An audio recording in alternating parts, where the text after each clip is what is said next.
สบายดีจากแอดมินหมู่บ้านแสนสบายมื้อนี้จะมารีวิวงานเดียว2สั้นโมเดิร์นเนาะที่ลูกค้าจองไป A21 ตอนนี้กำลังเข้าตกแต่งแล้วเนาะกำลังเข้าไปเก็บเรียกที่เหลือมื้อนี้ก็ฝนตกหากระเซาบรรยากาศก็สิเปียกๆซึนๆนะหลังนี้เนาะหลังสุดท้ายเขาจะเอาเบิ่ง after and before and after เนาะอันนี้ตอนนี้วันได้ตกแต่งสำหรับงานหลังนี้แต่ว่าลูกค้าจองแล้วพวกเขาก็ไปตกแต่งตอนนี้กำลังเข้าไปสกรีนโค้ดฝาแล้วก็จะทาสีเนาะเขาเรียงต่างอันนี้เดินหน้าบ้านอาจจะ6เครื่องนะปัจจุบันนี้เราจะเข้าไปเบิ่งทางในทำกันจะให้เบิ่งต่อหมดได้ตกแต่งก่อนเนาะอันนี้พวกเขาจะเฮ็ดงานไว้แบบนี้ก็คือทำบิดนี้อาจจะผ่านได้สำเร็จ 100% จะเฮ็ดโครงต่างๆไว้แบบนี้หลังจากลูกค้าจองแล้วพวกเขาจึงจะเข้าตกแต่งให้ห้อยตีนไก่ห้อยตีนกาห้อยอย่างต่างๆที่มีน้ำฝาน้ำนี้พวกเขาจะสกรีนโค้ดก่อนลงสีแท้แบบนี้มีการเช็คระบบน้ำระบบไฟพวกเขาก็จะเป็นแบบนี้พวกเขาสกรีนโค้ดบนที่ปากฝาประมาณนี้เนาะคือถ้าเราเลี้ยวไปอันนี้จอดรถนะเข้ามานี่เข้ามา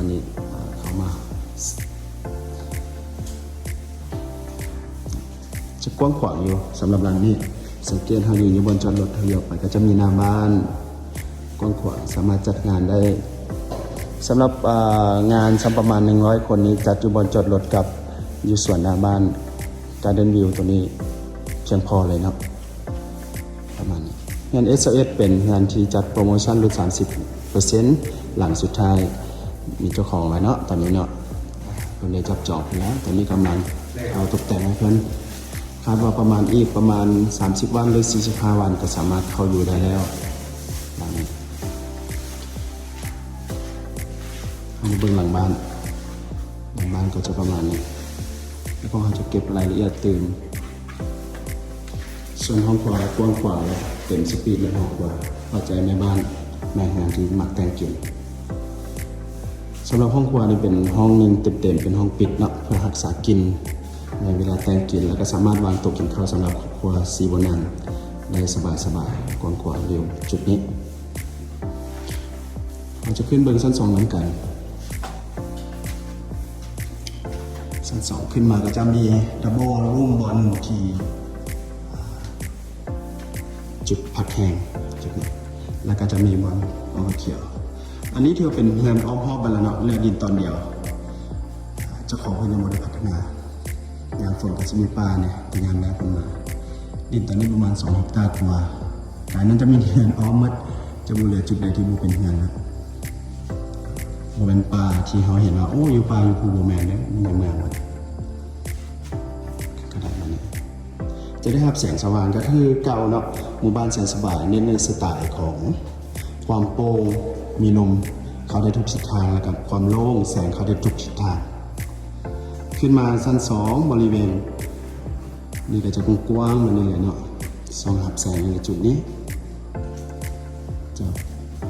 ขึ้นมาจุดนี้เนาะก็จะเป็นดับเบิลวอลลุ่มและนี่ใช้โคมไฟหย่อนนี่ทำงานจุดนี้ก็จะเป็นห้องสามารถจัดให้เป็นห้องนั่งเล่นชั้น2หรือว่าเป็นห้องออฟฟิศน้อยของเราก็ได้หรือว่าจะจัดเป็น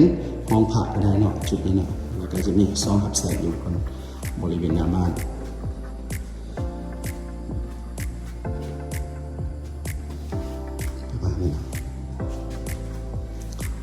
มีห้องน้ำรวมอยู่จุดนี้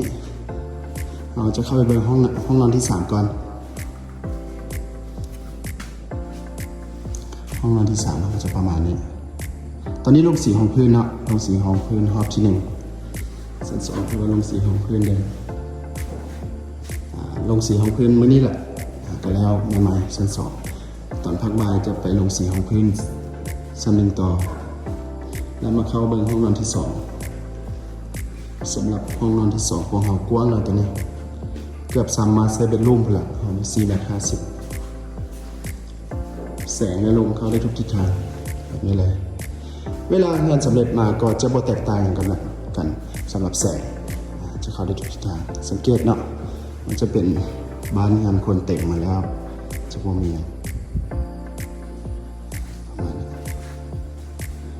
เฮาหลังจากเขื่อนหลัง SAS เป็นเขื่อนหลังสุดท้ายของหมู่บ้านก็เลยว่าจะอยู่ติดแคมกำแพงขอบนอกก็จะได้ฟิลทางนอกไปนำถือเป็นความโชคดีสำหรับเขื่อนหลังนี้เอาเบิ่งห้องน้ำสำหรับห้องน้ำที่ใส่ห้องกันระหว่างห้องนอน1และห้องนอน3ห้องนอน2ใส่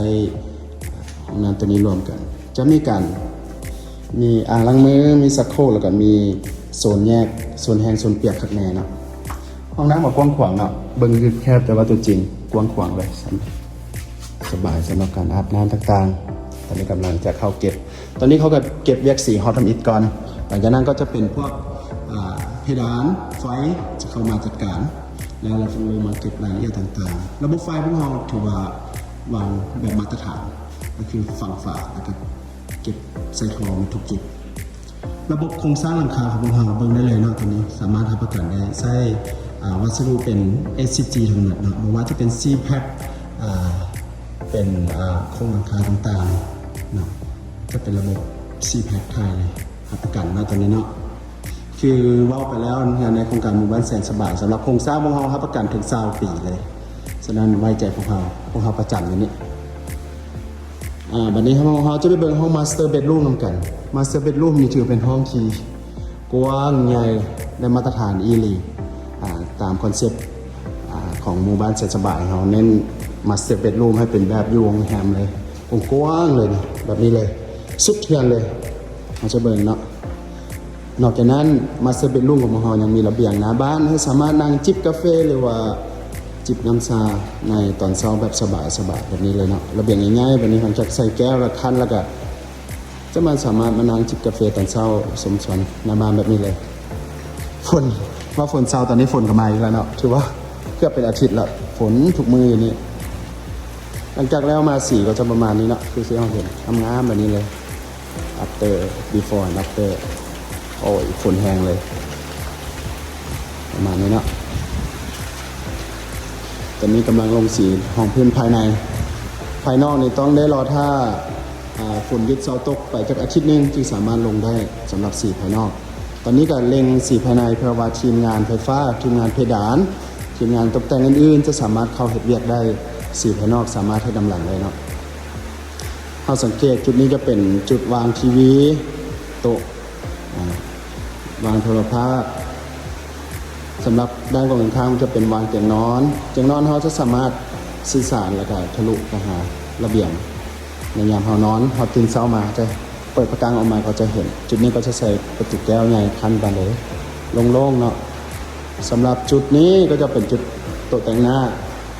จงปลั๊กไฟไว้ให้แล้วเนาะสำหรับฝั่งนี้ก็จะบิ้วเป็นตู้เสื้อผ้าเต็มเลย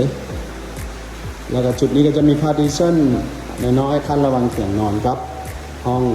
แต่งตัวเป็น walk-in closet ในตัวเนาะเราจะมาเบิ่งห้องน้ำนำกันห้องน้ำ Master Bedroom ว่าเป็นยังไงก็จะมีอ่างล้างมือมีชักโครกแล้วก็มีอ่างอาบน้ำงามๆแบบนี้เลยนะประมาณนี้สำหรับการติดกระเบื้องหรือว่ากระโหลกห้องน้ำของเราก็ออกสไตล์แบบอบอุ่นเรียบหรูติดด้วยขอบเลดขอบเซนเลดแบบนี้เลยจะให้รู้สึกแบบเวลาอยู่บ้านก็จะบ่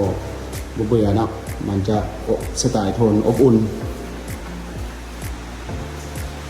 ก็ประมาณนี้เนาะสำหรับการรีวิวมื้อนี้หากท่านได้สนใจเฮือนบ่ว่าจะเป็นเฮือนเดียว2 ชั้นแบบนี้หรือว่าเฮือนทาวน์โฮมท่านสนใจก็สามารถทักหาพวกเราได้โครงการหมู่บ้านแสนสบายตั้งอยู่ด้านหลังหอพักซีเกมดมโลกมส.ของพวกเรานี้บ่ไก่เนาะเส้นทางเป็นคอนกรีตมาแล้วเด้อสำเร็จหมดแล้วมีไฟยังทางมีคนงามให้พร้อมระบบความปลอดภัยต่างๆเนาะสนใจสามารถสอบถามได้ที่เบอร์02077888889สำหรับคลิปนี้แอดมินเองก็ขอจบคลิปไว้เพียงเท่านี้ก่อนขอบใจ